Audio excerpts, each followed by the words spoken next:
مواجهة التفاهة هو يعتبر جزء من معركة التربية العامة وتجديد الوعي، وهي أساس كل تغيير حقيقي.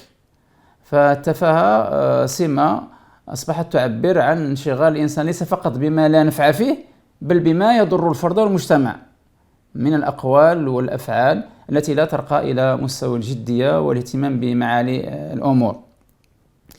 وقد ذم القرآن الكريم سنة رسول الله صلى الله عليه وسلم هذا السلوك السلبي، وعده من علامات نقص الإيمان وضعف المروءة. نقرأ هذا في آيات كثيرة من كتاب الله عز وجل، أورد بعضها، وكذلك في أحاديث سيدنا رسول الله صلى الله عليه وسلم. ففي القرآن الكريم نقرأ قول الله عز وجل في سورة المؤمنون: والذين هم عن اللغو معرضون. من صفات المؤمنين قال الله عز وجل: والذين هم عن اللغو معرضون، أي يعرضون عن كل قول أو فعل لا فائدة فيه، وهو ما فسره العلماء بأنه يشمل التفاهات والانشغال بالسفاسف.